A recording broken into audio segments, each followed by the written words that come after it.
Welcome to the Stick Figure Historian, everyone. This is episode 7 of the American series. John Winthrop had sat listening to the angry officials of the General Court as they raved against Roger Williams, the insolent preacher of Salem.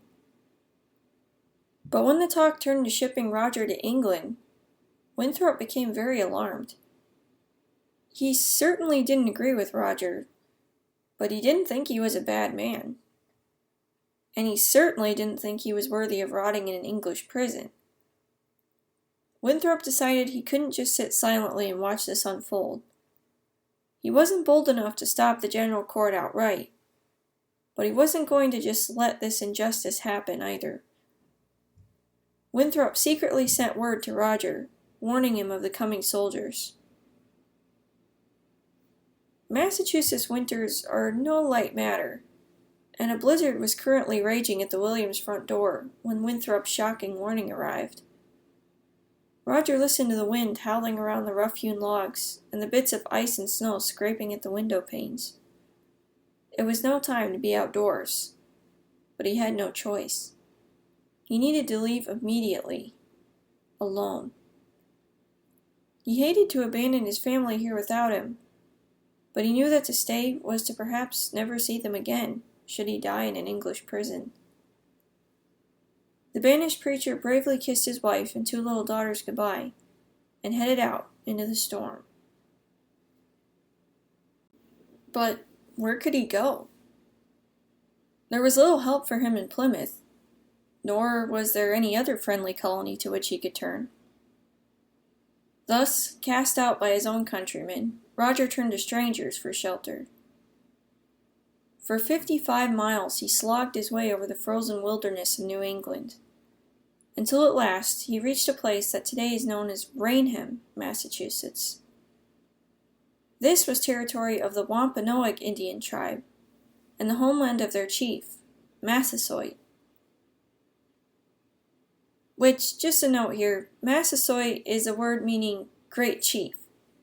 It wasn't his actual name. His real name was Osamaquin, and I sincerely apologize to any Native American speakers out there listening right now.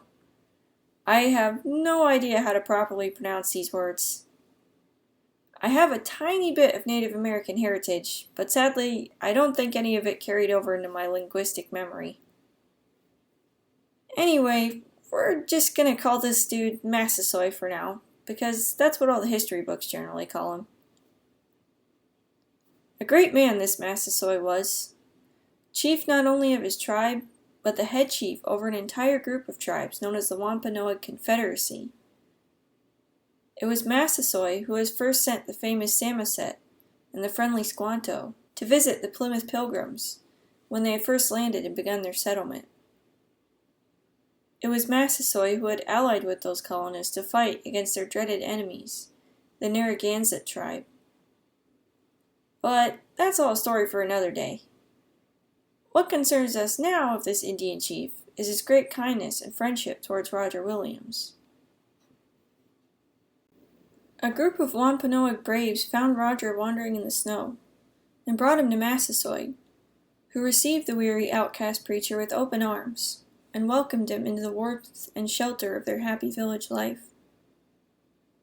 Strange, is it not, how a man called a savage could be so kind-hearted and gentle, whilst those called civilized and posing as Christians could be so cruel?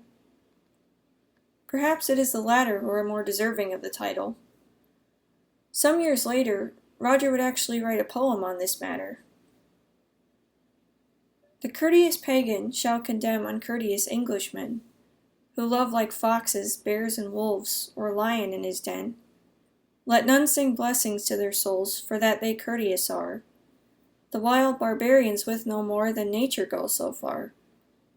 If nature's sons both wild and tame, humane and courteous be, how ill becomes the sons of God to want humanity. The remainder of winter Roger spent in the warm company of the Wampanoag tribe.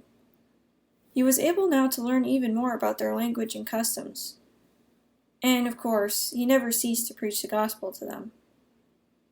It was all going great, until the marshmallows started on fire.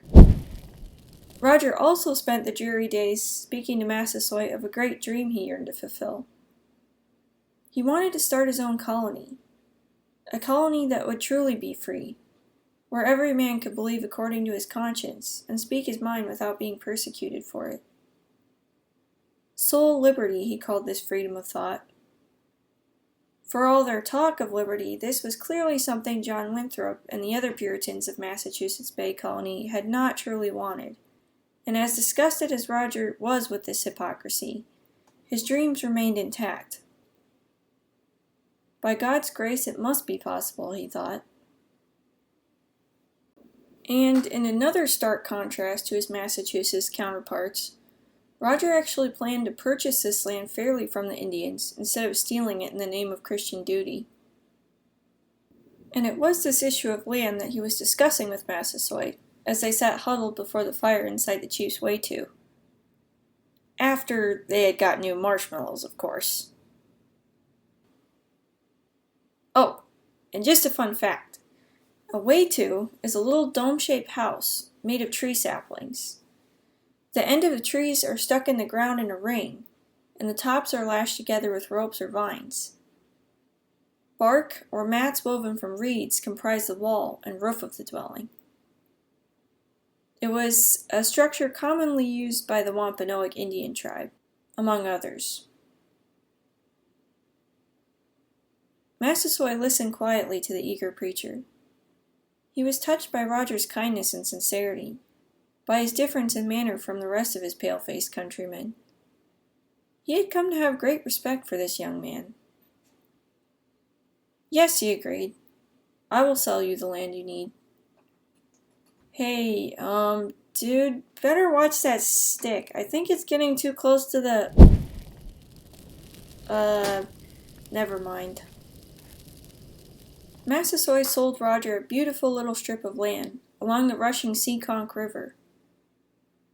You can see the arrow pointing to the Seekonk on the map here, but it's kind of hard to make out since it's so small. Here, let me blow it up a little. Okay, not sure if that's much better. That's super fuzzy, but I think you get the idea. Roger couldn't have been more pleased as he surveyed this tract of fertile ground. It was March, planting time, and there was much work to be done before this would be a place where women and children could comfortably live. But he was no stranger to work, and now he had a purpose, a creation of a true refuge for the harried souls of the world.